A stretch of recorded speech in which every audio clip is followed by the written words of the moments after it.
Et je vais donner sans plus attendre la parole à celui qui va ouvrir, pouvoir conclure cette table ronde. Il s'appelle Olivier Tran et il va vous parler de son parcours et de son quotidien aussi de papa aidant. Et on peut l'applaudir sous un tonnerre d'applaudissements. Merci à tous.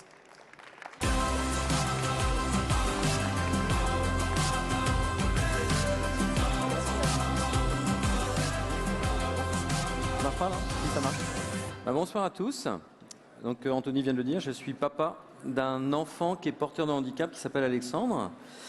Et comme mon fils Alexandre ne sait pas lire, ne sait pas écrire, il ne sait pas parler, à la fin du primaire, on nous a dit qu'il n'y avait plus de place pour lui à l'école, ce qu'on attendait en tant que parent. En revanche, on ne s'attendait pas à ce qu'il n'y ait plus de place du tout pour lui dans aucune structure d'accueil, donc pas d'IME, pas d'endroit pour lui. Donc il est resté à la maison. Et c'est là où tout a dérivé, puisque notre enfant a commencé à regarder des vidéos de suicide. Donc c'est un choc pour tout le monde, pour moi, et justement c'était le début d'une entreprise. Donc je me suis dit à ce moment-là, il faut qu'on fasse quelque chose. Moi qui étais cadre dans un grand groupe industriel, eh bien j'ai tout quitté pour essayer de concevoir un avenir pour mon fils Alexandre, mais aussi pour d'autres jeunes comme lui qui sont porteurs de handicap et que la société n'inclut pas. Donc déjà, première question, est-ce que tout le monde sait à peu près combien ça représente de personnes en France, le handicap cognitif et mental? Autisme, dyspraxie, trisomie. C'est 2 millions de personnes à peu près en France. Et sur ces 2 millions, combien ont un emploi? Bon, le S de RSE, vous savez, il y a encore des choses à creuser pour nous tous. Et c'est 95% à peu près qui n'ont pas d'emploi, parmi les autistes, parmi les trisomiques, c'est quand même assez compliqué.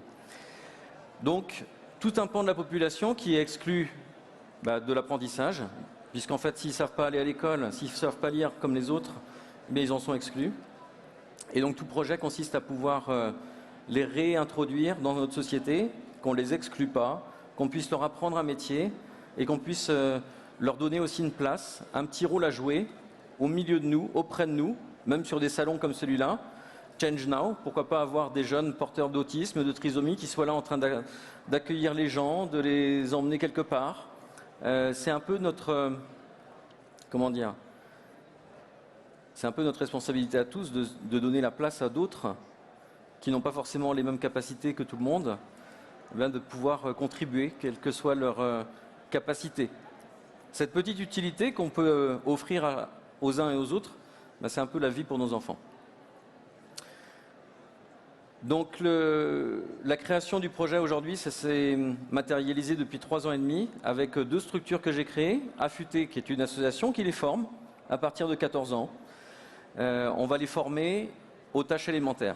Donc Affûté, ça veut dire Association pour la formation universelle aux tâches élémentaires. Affûté, c'est l'acronyme.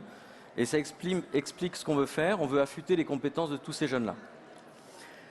Et pour ça, on part du constat de l'exclusion d'aujourd'hui. Il n'y a pas de méthode d'apprentissage quand les gens ne savent pas lire, ne savent pas écrire, ne savent pas parler, compliqué d'apprendre.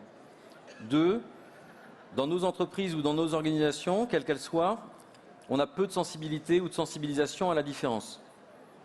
Celle-là en tout cas. L'autisme, la trisomie, la dyspraxie, enfin peu importe.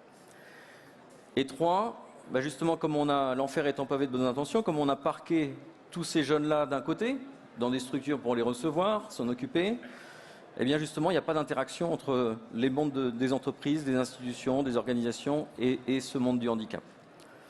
Donc Affûté, on essaie de relever ces trois problématiques. D'une part, en concevant une méthode universelle d'apprentissage, qu'on a baptisée les FUTÉ, des fiches universelles de tâches élémentaires, où en fait, on prend n'importe quelle tâche élémentaire d'un métier, éplucher des carottes, faire un lit, mettre en rayon, et puis on décompose tout avec des dessins. C'est pas bien compliqué, mais comme ça n'existait pas, il fallait bien le créer. Donc, on reprend tout du début à la fin. On dit, voilà, pour commencer un boulot, il va falloir t'habiller. Donc on explique avec les dessins comment faire pour bien s'habiller professionnellement. Avec les mêmes dessins, on va expliquer comment continuer la tâche, peut-être à mettre des choses en rayon. Et en fait, avec cette méthode visuelle, il n'y a plus besoin de savoir lire, il n'y a plus besoin de savoir écrire, il n'y a même pas besoin de savoir parler pour apprendre un métier. C'est pour ça qu'on l'a baptisé universel comme méthode d'apprentissage. Et cette méthode-là, elle s'applique aussi bien à des personnes qui viennent de l'étranger, qui ne parlent pas le français, mais que nos enfants porteurs de handicap qui, eux, ne peuvent pas parler français et ne peuvent pas lire pour certains d'entre eux. Ça, c'est le premier élément de construction d'un avenir pour eux. Le deuxième élément qui va être important, c'est comment faire pour réintroduire la différence du handicap au cœur des entreprises. Ben là, il faut qu'on apporte une solution à des employeurs, à des entreprises, par rapport à des problématiques qu'elles connaissent aujourd'hui. Donc le projet d'Affûté, c'est de réintroduire cette différence de nos enfants, que personne ne connaît ou pas grand monde, au milieu des entreprises, en proposant un deal à ces entreprises, en disant, bah, écoutez, vous êtes dans la restauration, vous êtes dans l'hôtellerie, vous êtes dans la distribution, et vous avez des centaines de milliers d'emplois ouverts, des postes ouverts, pour lesquels vous ne trouvez personne. Parce que des tâches élémentaires qui sont à faire tous les jours, il n'y a pas grand monde qui a envie de faire ça tout le temps. Et là, c'est un peu le point qu'on va proposer, c'est de dire, mais vous voyez, nous, on a une population de jeunes porteurs de handicap, quand on les forme bien, quand on leur apprend à faire ces tâches élémentaires, ben, ils sont contents de pouvoir les réaliser tous les jours. Et eux, ils ne vont pas se lasser, comme tout le reste de la population, à devoir mettre en rayon tous les jours, à devoir éplucher des carottes tous les jours, à faire des tâches élémentaires de façon répétée.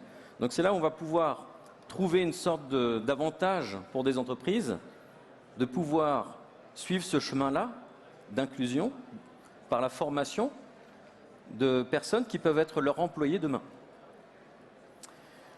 Et puis le principe pour y arriver, cette fameuse coordination entre le monde du handicap et le monde de l'entreprise, ils ne se connaissent pas, ils se regardent en chien de faïence parce que ça fait peur au handicap d'aller vers l'entreprise. Ça va être difficile pour le rythme, pour le rendement. Et puis l'inverse, les entreprises de se dire mais comment on fait avec des porteurs de handicap, ils ne savent même pas lire, ils ne savent même pas écrire, comment je vais m'en sortir? Eh bien, l'astuce qu'on a trouvée avec le projet, c'est de transformer l'employeur en formateur. Donc de dire mais si demain vous allez former votre propre main-d'œuvre à faire des tâches répétées chez vous, eh bien il faut se retrousser les manches. Et puis il faut peut-être nous aider, nous accompagner dans la formation de nos enfants. Et pour pouvoir le faire, il faut de l'argent. Donc on a demandé à France Travail s'ils pouvaient financer ces programmes de formation. Donc aujourd'hui, 2 ans après le premier lancement, on a 80 jeunes qui sont formés en 2023. On espère en avoir 200 sur la France. Donc pas que sur Paris, l'Île-de-France, mais également sur Lyon, sur Lille, sur Bordeaux, sur Nantes. En ouvrant des partenariats avec les grands groupes, type Sodexo, Elior, Compass, Serenest, ou Accor Hôtel pour des hôtels, GSF pour du nettoyage propreté, Leclerc pour de la distribution. Des tâches élémentaires, il y en a dans tous les domaines, dans toutes les entreprises. Il suffit de réfléchir un petit peu et de se demander mais quelles sont les tâches qu'on répète tous les jours dans nos entreprises. Même saisir des notes de frais, saisir des variables de paye, c'est des choses assez répétées, codifiées, processées, qu'on peut représenter visuellement. Donc ça ouvre un champ des possibles qui est extrêmement large. Et c'est ce chemin-là qu'on essaye d'emprunter avec le maximum de jeunes en disant bah, tous les employeurs, vous avez un intérêt certainement à pouvoir accompagner nos enfants différents, qui représentent quand même pas mal de la population malheureusement, et on ne les a pas choisis. On n'a pas choisi qu'ils soient handicapés, je veux dire. Mais par contre, eux, ils espèrent un jour de pouvoir contribuer à cette société comme nous tous. On espère avoir un avenir. Donc si vous aussi, vous pouvez leur offrir ce chemin d'avenir, cet espoir qu'ils aient un peu de contribution, eh bien vous leur rendrez service et vous rendrez service aux parents également. La deuxième structure que j'ai créée s'appelle Biscornu. Et là, c'est l'emblème de cette différence. Une sorte d'étendard qui dit, mais regardez, les biscornus, c'est un peu de nous tous. On est tous un peu biscornus quelque part. On a bien des aspérités, des différences, notables plus ou moins. Ben nous, on revendique cette capacité d'être différent.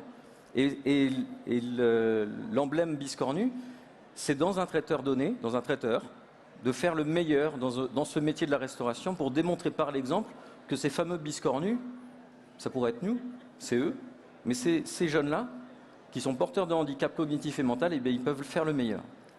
Et là, c'est pareil, pour faire ce tour de cette transformation, un peu d'exclusion vers de l'excellence collective, eh bien, on bâtit ça de zéro, parce que je faisais des avions il y a 3 ans et demi, donc c'est pas vraiment moi qui fais la cuisine. Hein.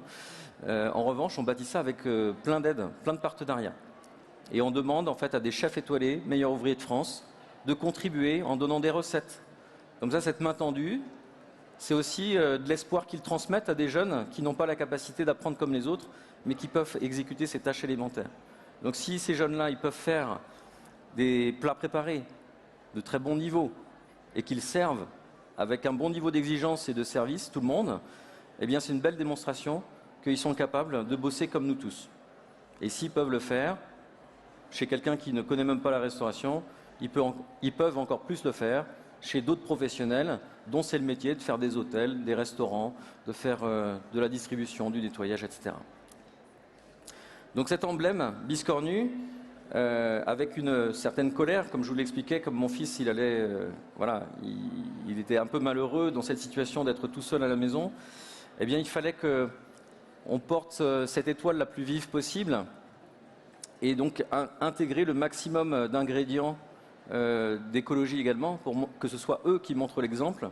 Ils sont aujourd'hui nulle part dans cette société, mais si demain ce sont eux qui peuvent quelque part symboliquement montrer l'exemple, à ce moment-là, ça pourrait aussi inciter d'autres à se dire qu'on n'a peut-être pas bien regardé ce que nos enfants différents, ce que ces personnes-là pouvaient apporter à notre société.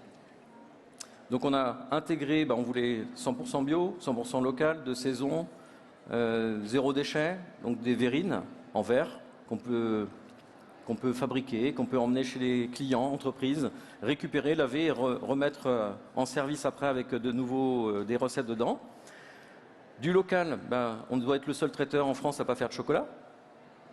Pareil, c'est une question d'engagement. Si vous êtes chez Change Now aujourd'hui, c'est que vous voulez aussi participer à cet engagement, cette transformation, mais il y a des choix qui sont un peu structurants, de se dire qu'est-ce qu'on fait aujourd'hui qu'on pourrait faire différemment pour que derrière il y ait moins d'impact, moins de conséquences pour nos enfants.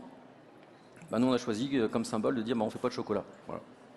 Donc ça calme, parce que pour les entreprises qui veulent faire des événements en fin d'année et dire moi j'aimerais bien du chocolat, je suis désolé, mais nous on s'est dit on prend que ce qui pousse sur le sol français.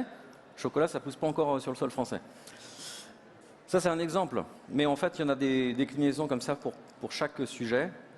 Utiliser de la consigne, des verrines, c'est pareil. Ça demande plus d'efforts, plus de temps. Ça demande de convaincre des gens, de l'organiser.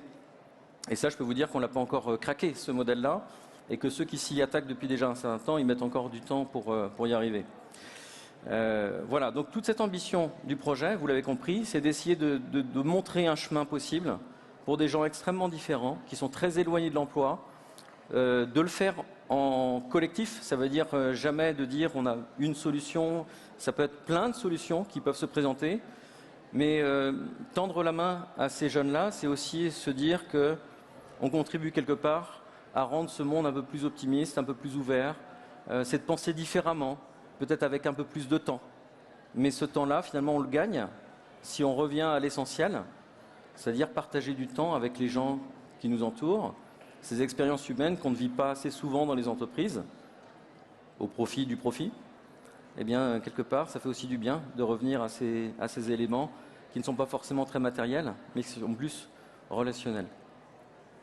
Voilà, je pense que j'ai explosé mon temps, là, 4 minutes 50 d'explosion, je crois, hein, c'est ça. Donc, est-ce que vous avez des questions éventuellement pour ce projet? Ou pas? Non? Bon. Écoutez, si certains sont intéressés, en tout cas, n'hésitez pas. Ça s'appelle affûté, afute.fr pour le site internet, ou biscornu.org. Donc, n'hésitez pas à commander. Et puis si vous êtes salarié dans une entreprise, également vous demandez est-ce que vous n'auriez pas des petites tâches élémentaires éventuellement à confier à des jeunes porteurs de handicap. Voilà, ça leur donnerait un petit peu d'air, un petit peu de vie. Merci à vous.